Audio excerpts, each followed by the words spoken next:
All right, welcome back. The show is interactive. It's Breakfast Daily, of course, and we have the hashtag Breakfast Daily on all social media platforms. The WhatsApp line is 0550-585-832. We're going to delve into some interesting conversations now. If you have any take on this, we want you to send us messages. Let us know what you're thinking. The sports conversation that we talked about just a couple of minutes ago with Nathan Kwao of the match fixing scandal that has taken place and the subsequent bans that have been handed out to various members of those who were culpable. Benjamin Ketia from the sports desk has joined us on the set this morning, and we're going to get into the conversations around it. Benjamin, good morning. Good morning, people. How are you? I'm good. It's good to see you. Good to see you too. Yeah. You know what's peculiar and what's funny, ironic? You're wearing a yellow shirt. Yeah. Kweku Frimpong likes yellow shirts. So, anyway, which of the Kweku Frimpong? Kweku Frimpong, the Ashanti Gold owner, champion divine Gold. Yeah, you know, Ashgold's colors are yellow. Yeah. So every time you'd see him at a match day, you'd see him sporting his yellow shirt. Every time. You know, very fashionable guy. But before we move on, we must commend the FA, the GFA, for going all the way, with this investigation. And banning. Giving, and, biting. Yeah. I mean, it's true to, like you mentioned that, because it's been, over a year. This incident happened on the 17th of July. So that's when the match itself was played. And so people like myself, Nathan, we've been harping on other platforms and other stuff we do here, like Sports Panorama, that it's been too long and that the FA need to give us a decision on the matter, because justice delayed sometimes can be justice denied. So we were a little worried. The FA president kept saying that they were tying up their reports and that eventually they would come out with something conclusive. And I must say that they've done a good job. If you read the report itself, very thorough. They explain to you the mode of the investigation, the methodology used, the investigation process, the defense process. It's very, very properly broken down, just so you have a good idea of exactly what's going on. So I think that it delayed, but I think it's been worth the wait. So let's go back, to the genesis of this whole issue. What happened? How did we get here?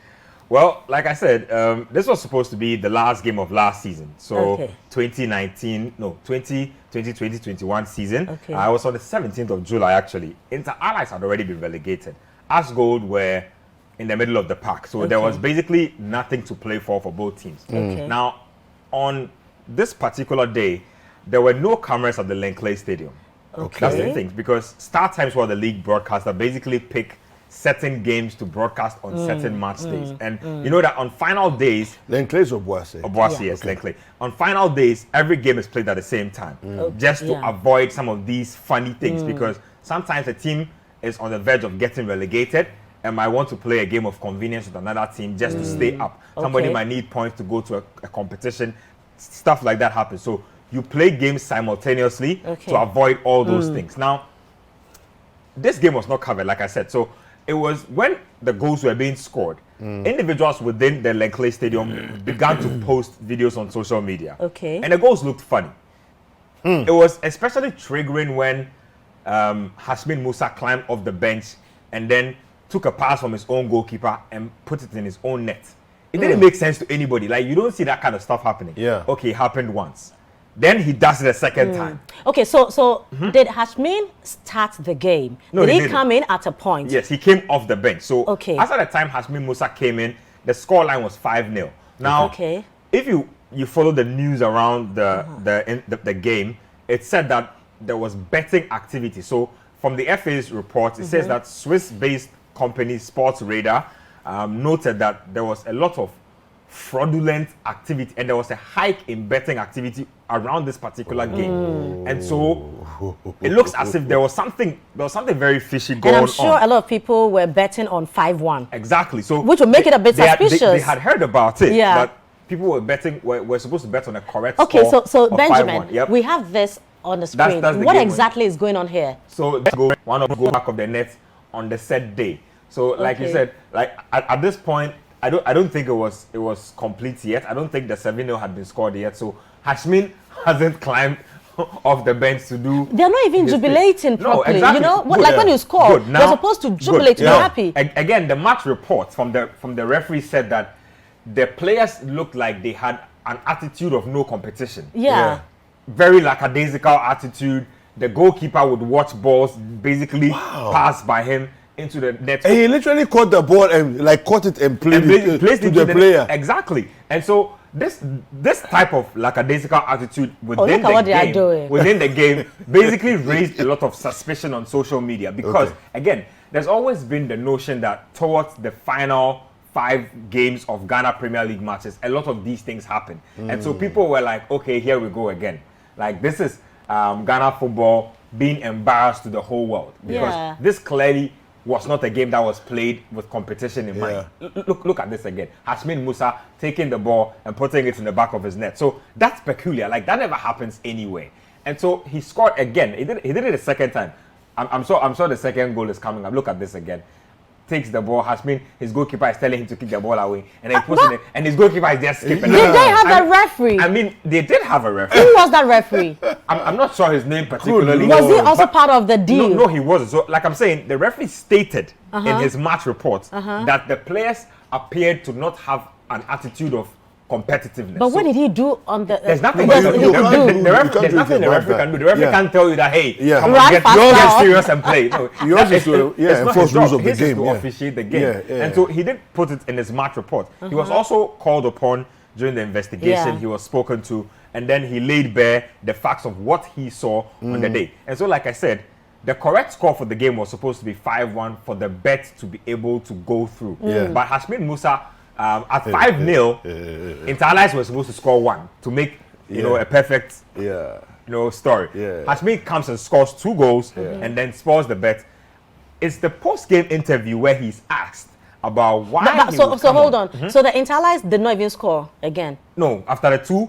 So after, because now the bet is supposed to. Exactly. There's no point. So it's 7-0 now instead of supposed to be 5-1. 5-1. Now he's asked at the post game, why do you come on and score 2 goals against your team? And he says that, well, I'm trying to put sand in the agari because the enemy within. He had heard that people had gone to bet on the correct score for in the the game. Post-match interview. Yes, in the post-match interview. Like everybody was listening. Never heard of before. In the post-match interview, he said that he was attempting to scupper a bet that he had heard about, and so this was his way of doing it. Now, he was not the only one. There was another Inter Allies player by name Gokola Hoto, but Gokul did not get a chance to influence the game in the way Hashmin did. So, after this incident, the FA, there was basically uproar on social media. This game was trending, number 1.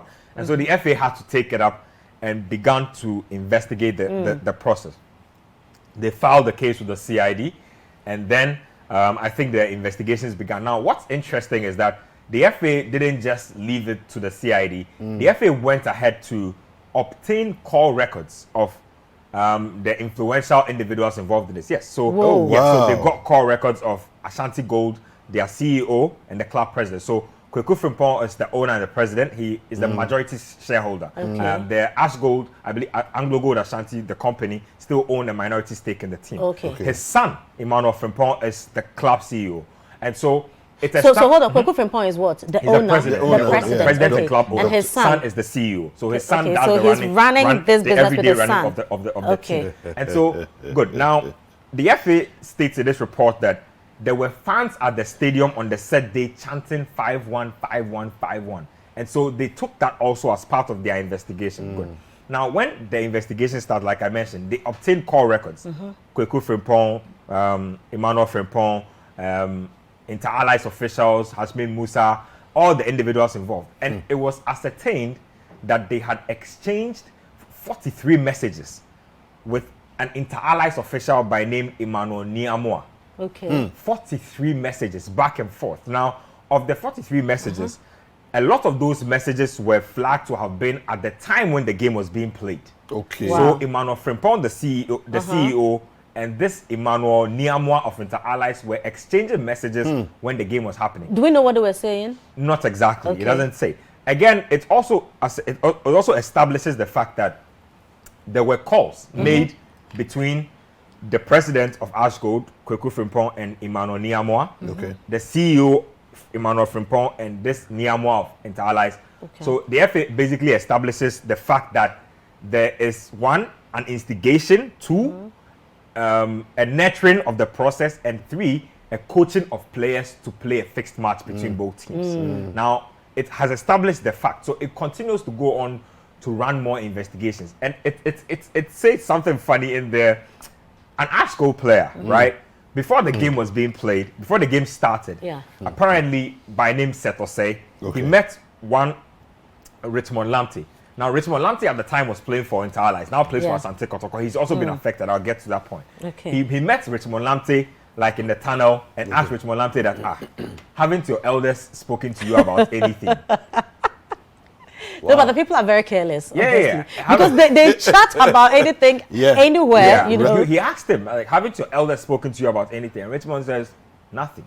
And so apparently he repeats the question to 2 or 3 more Inter Allies players to ascertain if everybody is in on the plan. But it appears that some Inter Allies players are feigning ignorance. But the FA's report suggests that certain Inter Allies players were culpable. They were in on the action. Their manager, Felix Abuazi, is a former Black Star striker.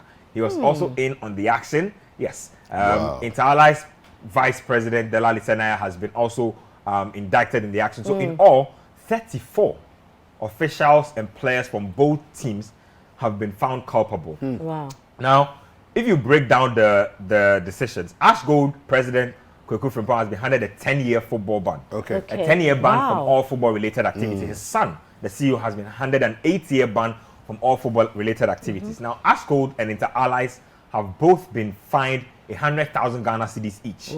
Now, Kweku Frimpong has been fined 100,000 cedis again as CEO. And then his son has been fined 50,000. So the clubs have received as a separate entity, and then the individual have liabilities. So all in all, 250,000. And then the Ashgold have been thrown to Division 2. So this season, it basically means that all the matches they've played will mean nothing.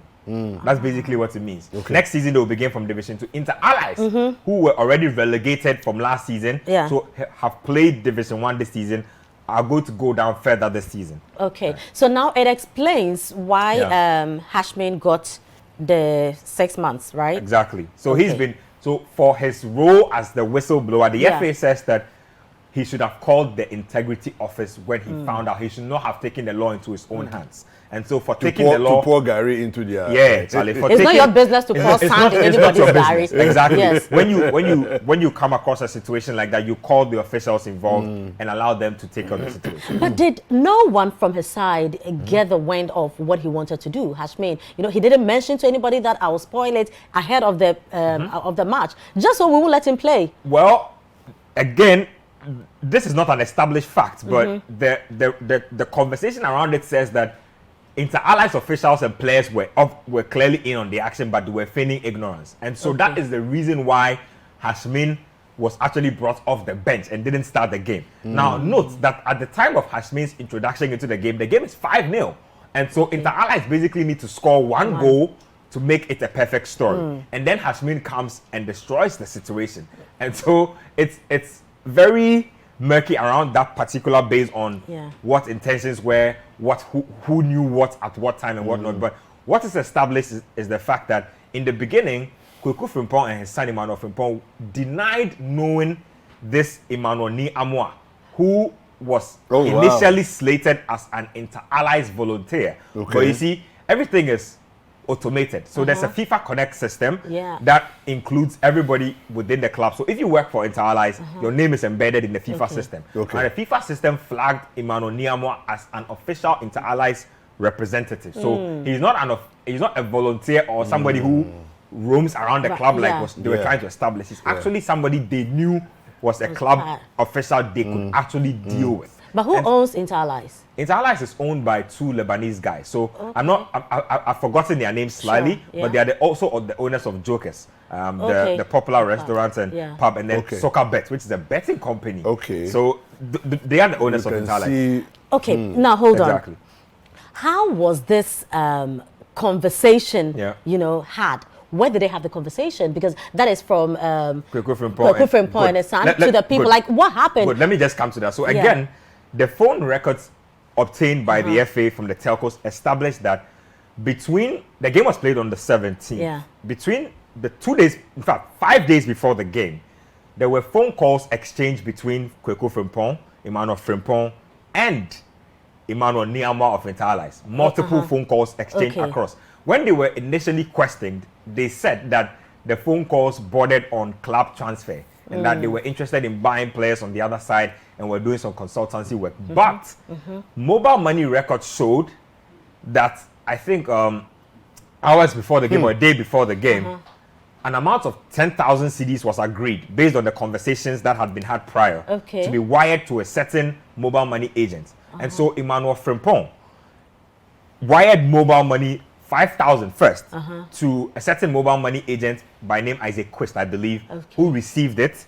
And then a further 2,000 was wired, a further 2,000 and extra, I don't remember the exact figures, was wired. So they are like records to show that money was exchanged between the two parties. So phone records, mobile money records were evidence or dealings within the two parties. So what happened for fans who are going to watch the game to be chanting 5-1? How did they know what happened? That is what I find a little puzzling. But I mean, I think word spreads. You see, the thing about betting communities and betting is that if there's a favorable bet, especially if you know how fixed bets work, it will probably not be one person to hear about it. Yeah. It will be a betting syndicate to hear about it. And again, when you look at the decision made by the FA, it states that one of the Inter Allies officials who also took part in this is actually a military man of some sorts. And he, through the investigations, they noticed that he is a member of a notorious betting syndicate. You understand? So there are people in this ring who are bettors. Again, Richmond Lamptey, who's been affected, he's been given a 30-match ban. He used to play for Inter Allies last season. He plays for Asante Kotoko this season.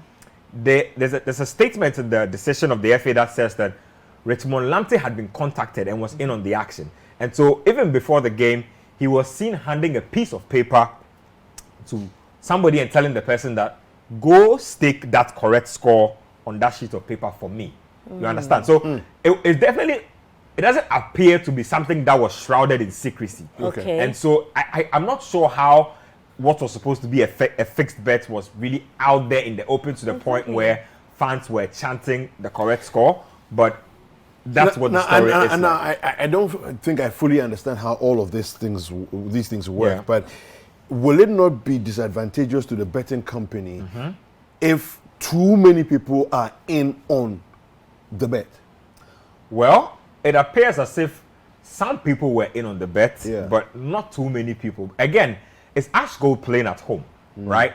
So for Ashgold, what I would say is the odds are generally not too high because they had been impressive. They had not been a losing team. So, but if you look at betting odds on a correct game, or a correct score, I mean, if you can ask anybody who bets, right?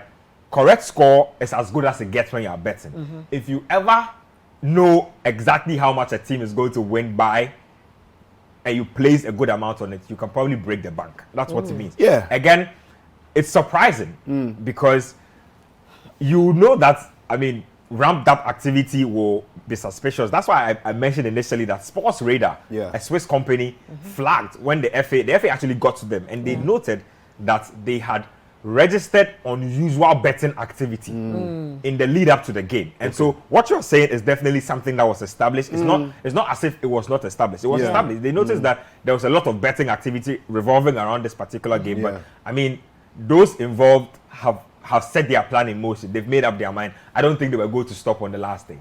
Now, Kotoko says that they are going to stand by Ishmael Lamptey. Richmond Lamptey. What does that mean? They are going to appeal? What exactly do they mean by that? Well, they did state that it's a prosecution process at this point. It's a legal process. And so their lawyers are looking into it.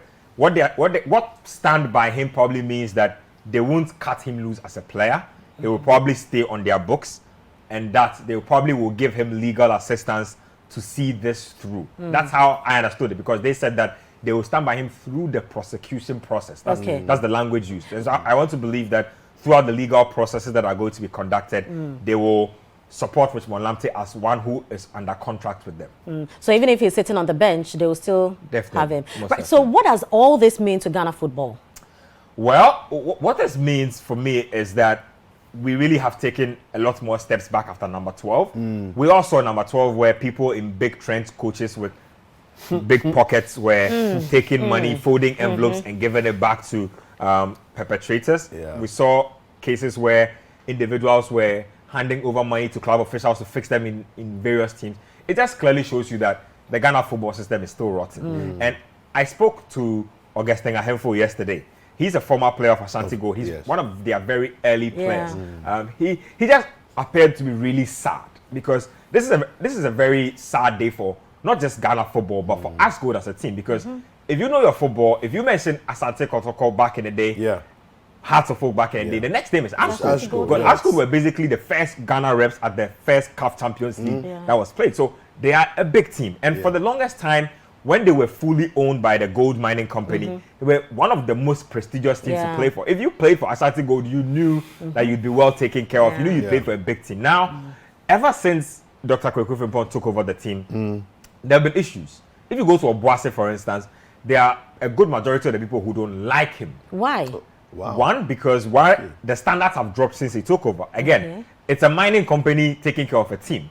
The moment it transfers to individual ownership, standards will drop. I don't care how rich the owner is, but you are not about to compete with a gold mine company. And so there were people who felt as if the standards were about to drop the moment the mining company, they faced some challenges of their own and so decided to sell to an individual. But the club have been at loggerheads with the fan base for a very, very long time since he took over. Now, what would this mean to the image, to the integrity of Ashgold and Inter Allies? Well, especially Ashgold. Well, what that really says now is that teams will not believe in your competence. Again, if you are selling me players, for instance, you're trying to sell me a striker that you say has scored 20 goals in a season. What is the guarantee that those are 20 legit goals and not 20 goals from a fixed game? You understand? So that just throws your credibility in the mud. Again, we always speak about the Ghana Premier League currently does not have a headline sponsor. And they've been struggling for a headline sponsor for a minute. Well, corporate sponsors will look at situations like this and say, there's no integrity in your game. I'm not putting my money behind something as rotten as this. And so it just goes to put the spanner in the works of an FA that have been probably trying so hard to make the league attractive enough to attract sponsors. Now, if you remember, last season was one of the brightest moments for the Ghana Premier League in a really long time. Hearts of Folk and Kotoko seemed like they had revived their rivalry. Great Olympics were attracting a lot of attention. And then all of a sudden, an issue like this just comes in. Again, but an issue like this, doesn't it rather help the GFA though? I mean, it's in one breath, it's 2 steps taken back. In another breath, it's light shown on something bad that is happening. So, like I was mentioning the Ahemfo situation, he said emphatically that he believes that Ashgold are not the only ones involved in something of this nature. And he thinks that it's a very widespread practice in our league. And so the FA, he expects the FA to open the scope of their investigation to probably encompass this. Again, this was not the only game that was flagged as suspicious by fans. There was a game, I believe, between Adriana Stars and Dreams FC that was also flagged to be suspicious. Nothing really happened based on that game because it was not as suspicious looking as the Inter Allies Ashgold game. But this is really a dark moment for Ghana football, but it's also an opening to do things right. Every time when you are faced with the bad situation, you have a chance to do things right. So I expect that Ashgold will probably appeal. It is what is procedural.